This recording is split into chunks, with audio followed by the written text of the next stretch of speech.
तो हमारे जो इलाके के अंदर जो संतों का आंदोलन हुआ और यह संतों का आंदोलन अंतिम था। देश आज़ाद होने से पहले, उससे पहले भी आंदोलन हुए थे। 1818 के अंदर जो अंग्रेज़ों और रजवाड़ों के बीच में जो समझौता हुआ, उस समझौते के तहत यहाँ के जो आदिवासी थे उनको टैक्स देने के लिए और जबरन मजदूरी करने के लिए कहा गया। तो जब देश आज़ाद नहीं हुआ था और आपका जो रजवाड़ों से अंग्रेजों का समझौता नहीं हुआ था 1818, उससे पहले जो आदिवासी लोग हैं जो आपका स्वायत्त थे, उनको किसी प्रकार की मजदूरी नहीं करनी होती थी, किसी प्रकार का उनका शोषण नहीं था, किसी प्रकार का टैक्स नहीं देना पड़ता था। तो आपका अंग्रेजों से जो रियासतों का समझौता हुआ 1818 में, उसके बाद उनको टैक्स देने को बाध्य किया गया, नंबर 1। दूसरा, जबरन मजदूरी को बाध्य किया गया। और तीसरी बात, उनको परेशान किया गया, प्रताड़ित किया गया, एट्रोसिटीज़ की गई। वो उसको ध्यान में रखते हुए हमारे लोगों ने सबसे पहला, क्योंकि समझौते में आदिवासी नहीं थे, इसलिए हमारे इलाके में जो पाल लेम्बरवाड़ा है, वहाँ के आदिवासियों ने सबसे पहले अंग्रेज और आपका रजवाड़ों से डायलॉग किया 1824 में। यानी 1818 में समझौता किया और 1824 में डायलॉग किया। और उसमें 6 या 8 शायद 8 समझौते, 8 शर्तों पर समझौता हुआ। और इसके बाद आपका जो उदयपुर का रियासत है, जिसको मेवाड़ रियासत कहते हैं, हमारे डूंगरपुर रियासत में ये 8 शर्तों का समझौता हुआ। इसके बाद में मेवाड़ रियासत के भी आदिवासियों ने 1881 का आंदोलन गमेतियों के, पालों के गमेतियों के नेतृत्व में हुआ, उसमें भी आपका समझौता हुआ। उसमें मेवाड़ रियासत है, उसने आदिवासियों को बहुत सारे प्रिविलेज दिए, यानी उनको मानने को बाध्य होना पड़ा। और इसके बाद में हमारा संतों का आंदोलन शुरू होता है, जिसमें संत सुरमाल महाराज जो आपका सन 1868 के बाद से लगा के 1898 तक उनका आंदोलन, भगत आंदोलन चलता है। और इसके बाद में संत गोविंद गुरु महाराज का भगत आंदोलन चलता है।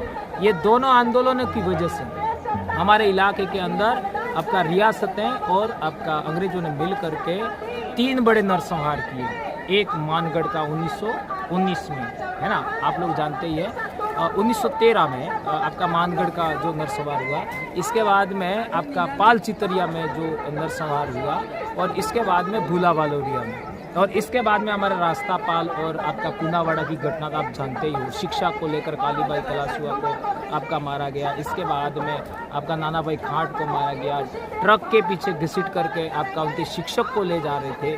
तो जिस इलाके से ये जन जागरण शुरू हुआ था, उसी इलाके का मैं हूँ और उसी पाल का रहने वाला हूँ।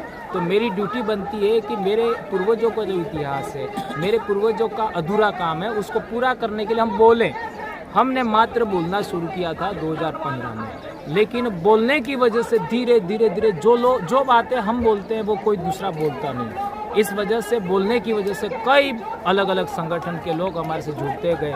हमारे पास कई राजनीतिक संगठन के लोग हैं, कई धार्मिक संगठन के लोग हैं, कई आपका सामाजिक संगठनों के लोग हैं। सब ने मिल करके आदिवासी परिवार बनाया।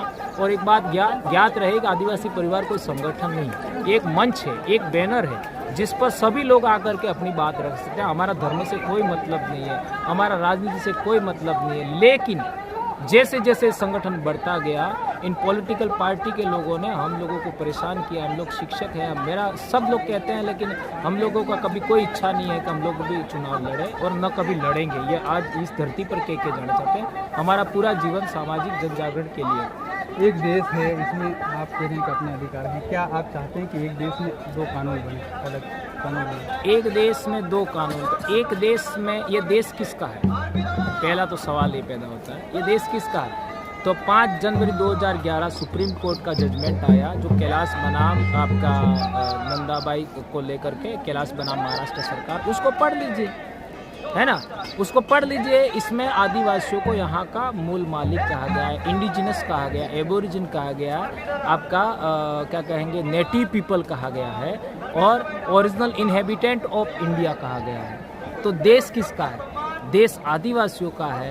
तो आदिवासी सोचेंगे ना क्या होना चाहिए, क्या होना चाहिए, देश में क्या होना चाहिए। अभी ये जंगल ही देख लो, जंगल प्राकृतिक नियम से चलते हैं। जंगल में कई प्रकार के पेड़ पौधे होते हैं। तो आप तो ऐसा कह लो कि कल तो कि नहीं, एक प्रकार के ही पेड़ रोपेंगे, ये प्रकृति के खिलाफ है। यहाँ पे आप इकट्ठे होते हैं और यहाँ आप भील प्रदेश की मांग की जरूरत क्यों पड़ी? भील प्रदेश की मांग हमने तो किया नहीं है ना। जो गोविंद गुरु पर जो आपका जो केस चला है ना, उस केस को ही आप उठा करके पढ़ लो, उसके अंदर लिखा हुआ है। रेवा काठा डायरेक्टरी पढ़ लो, उसमें अंदर लिखा हुआ है। और यहाँ तक कि वो आपका जो मैंने रेफरेंस दिया वनवासी कल्याण परिषद के, हमारे राजस्थान के जो उदयपुर जिले के जो बड़े अधिकारी थे है ना, उन्होंने खुद ने लिखा है उसके अंदर है ना। तो संत गोविंद गुरु महाराज के आंदोलन का ही यही मोटो था है ना। तो हम लोग ये नहीं कह रहे हैं कि आज के आज बन जाए, हम पहले काम ये कर रहे हैं कि लोग जुड़ जाए, लोग जुड़ने के बाद एक दूसरे के सुख दुख में खड़े रहें। आज देख लीजिए, यदि राजस्थान में कुछ होता है तो मध्य प्रदेश का आदिवासी है बोल रहा है, गुजरात का आदिवासी बोलता है, महाराष्ट्र का आदिवासी बोलता है। कल आपका 18 तारीख को ज्ञापन होगा, देख लेना। पूरे देश में ये जो वेस्टर्न भारत है उसके अंदर अहमदाबाद से भी ज्ञापन दिया जाता है, तो अहमदाबाद भील प्रदेश में आएगा क्या, है ना। आपका मारवाड़ में भी दिया जाएगा, वो आएगा क्या। भीलवाड़ा को भी हमने छोड़ रखा, वहाँ भी दिया जाएगा। यहाँ तक कि आपका बॉम्बे में लोग देंगे, सूरत में देंगे। तो जहाँ जहाँ आदिवासी लोग रहते हैं हर जगह ज्ञापन देते हैं, है ना। तो ये स्टेट तो बने तब बने, अभी हमारा मूल काम है ना। मूल काम क्या है, समाज को जोड़ना, यानी जो प्रकृति मूलक लोग हैं भारत के उनको जोड़ना। और हमारे इस संगठन में इस आपका बैनर तले आपका दूसरे समाज के लोग भी आ रहे हैं, दूसरे आदिवासी भी आ रहे हैं, है ना।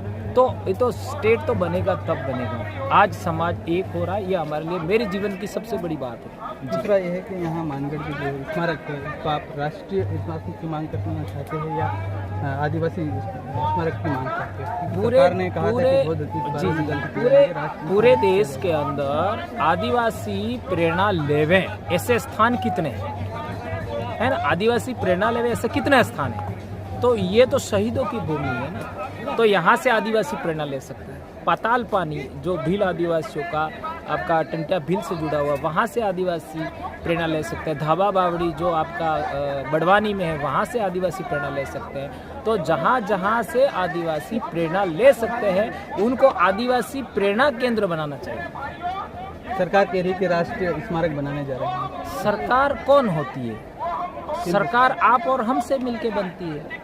सरकार के अंदर जनता भी आती है, सरकार के अंदर मुख्यमंत्री आपका, इसके बाद में MP MLA आपका, प्रधानमंत्री, यही लोग थोड़ी आते हैं, जनता भी आती है ना। सरकार के अंदर जनता उनको वोट देगी तब ना। वोट का मतलब क्या होता है, मतदान हिंदी में कहते हैं। मत का मतलब क्या होता है, इच्छा, यानी जनता की इच्छा है वो काम चलेगा ना।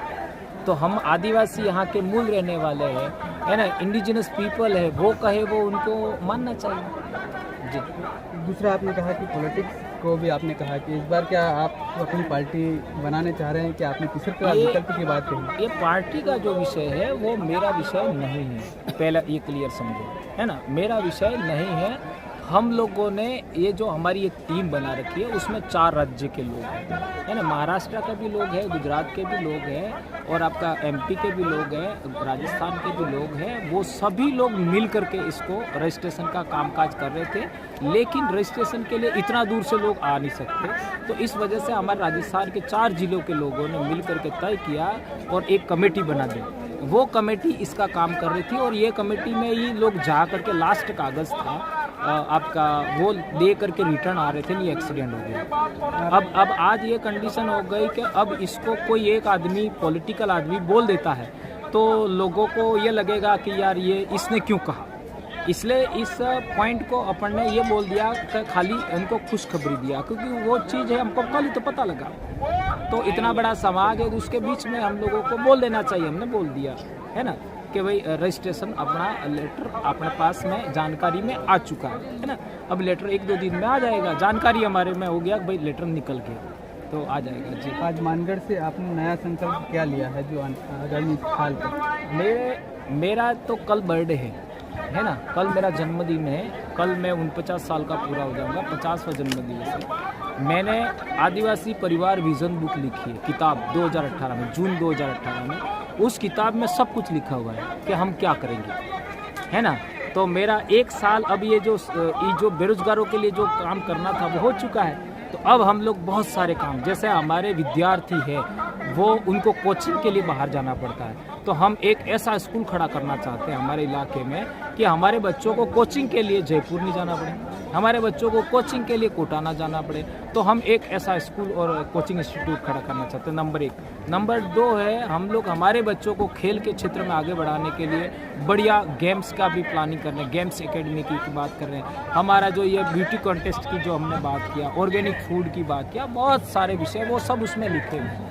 हमारे किसान क्या करेंगे, हमारे मजदूर क्या करेंगे, है ना, और हमारे जो शिक्षक है वो क्या करेंगे। शिक्षकों के लिए भी हम लोगों ने संगठन बना दिया, उसका शिक्षा, स्वास्थ्य और आपका जैव विविधता पर बोलना है। तो अब शिक्षा और स्वास्थ्य पर तो अब मेरे बोलने के बाद अब बहुत सारे लोग बोल रहे हैं, जैव विविधता पर बोलना रह गया, अब इस पर मैं बोलूँगा। दूसरा, आपने कहा मंच से कि महिलाओं को उपवास नहीं रखना चाहिए, क्या रीजन? अरे यार, कमाल कर रहे हो, उपवास नहीं रखना चाहिए तो पूरी दुनिया के अंदर उपवास रखता कौन है ना? कौन रखता है? क्या कोई जीव दूसरा उपवास रखता है? क्या अन्य धर्म के लोग हैं वो उपवास रखते हैं? उपवास भी ऐसे टाइम में रख रहे हैं। मैंने कहा था कि जुलाई से अक्टूबर, इस टाइम में सबसे ज़्यादा बच्चे स्कूल में आते हैं। आदिवासी बेल्ट में घूम जाइए तो सबसे ज़्यादा बच्चे जब स्कूल आते हैं उसी टाइम उपवास है। 118 दिन के उपवास हैं 4 महीनों में, 118 उपवास, आपका कर्मकांड, ये आपका त्योहार, इस तरीके मिलाओ 118 दिन होते हैं, वो भी इस किताब में हमने मेंशन किया। तो 118 दिन बच्चा उस उपवासों में, उस कर्मकांडों में व्यस्त रहेगा तो बच्चा पढ़ेगा कब? सोमवार को देख लीजिए, सोमवार को कितने बच्चे स्कूल आते हैं? स्कूल के बजाय बच्चे तो चले जाते हैं आपका मंदिर में। और एक इम्पॉर्टेंट बात कहूँ, हम लोग बच्चे को आपका अनुशासन सिखाते हैं, है ना। वहाँ हेडमास्टर भी होता है, वहाँ टीचर भी होता है, वहाँ उनके बड़े भाई भी होता है। मंदिर में क्या सिखाते हैं? वहाँ कौन हेडमास्टर? आज हमारे आदिवासी बच्चे बहुत सारी संख्या में कम उम्र के अंदर, मेरा अपने इलाके की बात करें तो हमारे एक पंचायत है, उसके अंदर 4 बच्चे पिछले 2 साल में आपका फांसी खा चुके हैं। पहले फांसी नहीं खाते थे, और 2 9th क्लास के बच्चे हैं वो नातरे चले गए। ये पहले नहीं होता था, तो कैसे हो रहा है वो? ये चीज़ें बच्चे तक कैसे पहुँची? हमारा महिलाएं हैं ना, 20-25 साल के पहले कभी शादी नहीं होती थी, आज 9th का बच्चा भाग रहा है, कैसे हुआ वो शिक्षा कहाँ से मिली? आज आप देख लीजिए, मनसा व्रत का बात करते हैं अपन, मनसा व्रत का मतलब क्या होता है आप लोग समझ लीजिए, है ना। इसलिए हम लोग इसका विरोध करते हैं, ये हमारे कल्चर का हिस्सा है ही नहीं। मैं जिस भगत परंपरा से आया हूँ, संत गोविंद गुरु महाराज की भगत परंपरा में बीज पूर्णिमा, बीज यानी आपका अमावस्या, पूर्णिमा और 11 के अलावा कोई व्रत करने का नहीं, इसको आधार मान के हम बोलते हैं जी।